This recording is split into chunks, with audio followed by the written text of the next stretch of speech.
Hello मेरे shining star. आज हम करेंगे सचित्र हिंदी व्याकरण कक्षा 6 बाय अमित पब्लिकेशन एडुराइज सीरीज। तो प्यारे बच्चों, आज हम करेंगे अध्याय 30 पत्र लेखन। बच्चों, आज के वैज्ञानिक युग में दूरभाष, इंटरनेट, ईमेल तथा मोबाइल फोन जैसे संचार साधनों से क्रांति आ गई है, तथापि पत्र की महत्ता आज भी कम नहीं हुई है, क्योंकि पत्र भाव अभिव्यक्ति का सबसे शक्तिशाली एवं प्रभावपूर्ण साधन है। पत्र लिखना एक कला है। इसके द्वारा लिखने वाले के व्यक्तित्व का प्रभाव भी पाठक पर पड़ता है। पत्र के द्वारा हम दूसरों के दिलों को जीत सकते हैं, नए दोस्त बना सकते हैं और संबंधों को और प्रगाढ़ कर सकते हैं।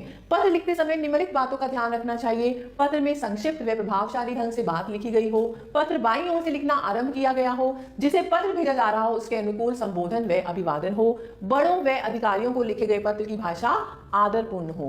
पत्र के प्रकार। पत्र दो प्रकार के होते हैं। पहला है औपचारिक पत्र, प्रार्थना पत्र, व्यावसायिक पत्र या फिर कार्यालय पत्र। दूसरा है अनौपचारिक अथवा व्यक्तिगत पत्र, निजी या पारिवारिक पत्र। तो हम कुछ औपचारिक पत्र करते हैं। पहले औपचारिक पत्रों में प्रयुक्त होने वाली प्रशस्ति, अभिवादन व समाप्ति। प्रशस्ति में हम श्रीमान, मान्यवर, महोदय, श्रीयुत आदि। अभिवादन, इस प्रकार के पत्रों में अभिवादन नहीं लिखा जाता। समाप्ति, आपका आज्ञाकारी शिष्य, आज्ञाकारिणी शिष्या, शुभ चिंतक, भवदीय या भवदिया, निवेदक या निवेदिका, प्रार्थी, आपका आदि। अब पहला है अपने विद्यालय के प्रधानाचार्य को 4 दिन के अवकाश के लिए प्रार्थना पत्र। माननीय प्रधानाचार्य, स्कूल का नाम और जो भी आपकी जगह का नाम है, विषय अवकाश के लिए प्रार्थना पत्र। महोदय, स्वनीय निवेदन यह है कि मैं आपके विद्यालय की कक्षा 6ठी C की छात्रा हूं और मेरा परिवार 9 अक्टूबर को मुंबई भ्रमण के लिए जा रहा है। इसीलिए मैं 9 अक्टूबर से 12 अक्टूबर तक विद्यालय में उपस्थित नहीं हो सकूंगी। अतः आपसे अनुरोध है कि मुझे 4 दिन का अवकाश प्रदान करने की कृपा करें। मैं आपकी अत्यंत आभारी रहूंगी। धन्यवाद। आपकी आज्ञाकारिणी शिष्या। नाम, कक्षा और दिनांक। ऐसे ही दूसरा है अत्यधिक बिजली कटौती की शिकायत करते हुए बिजली अधिकारी को पत्र।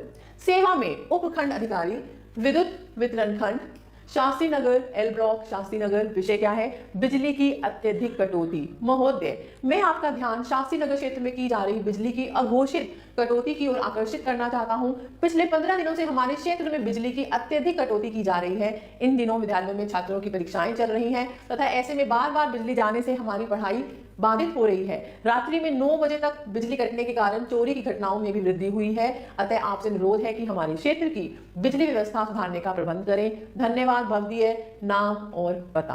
अनौपचारिक पत्र। पहला है छोटे भाई को पढ़ाई के अतिरिक्त व्यायाम का महत्व बताते हुए। तो हम यहाँ पर अपना पता लिखेंगे, फिर नाम। प्रिय गौरव, शुभाशीष, तुम्हारा पत्र मिला।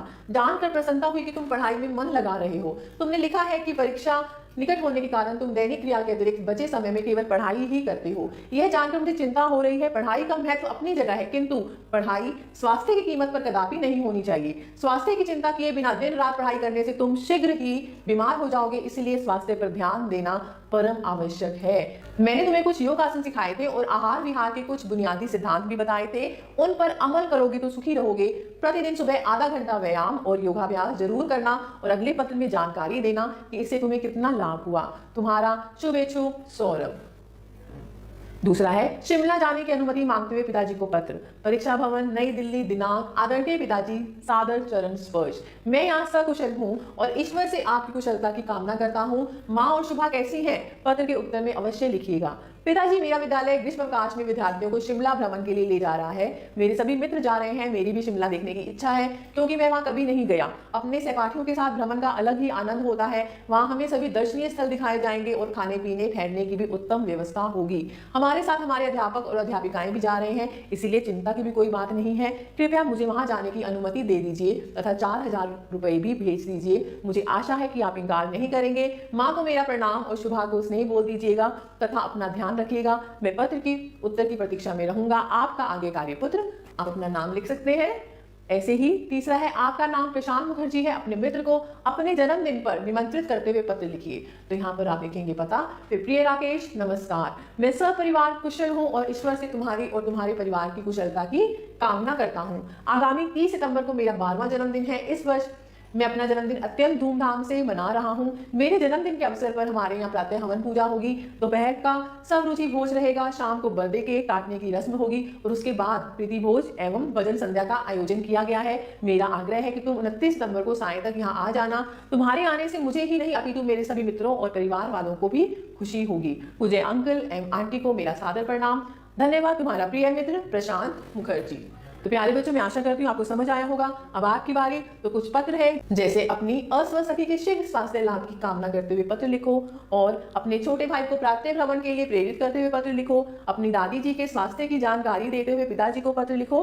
तो मैं आशा करती हूँ आप ये कर सकते हैं। आप सभी बच्चों का तहे दिल से धन्यवाद। हमेशा खुश रहें और स्वस्थ रहें।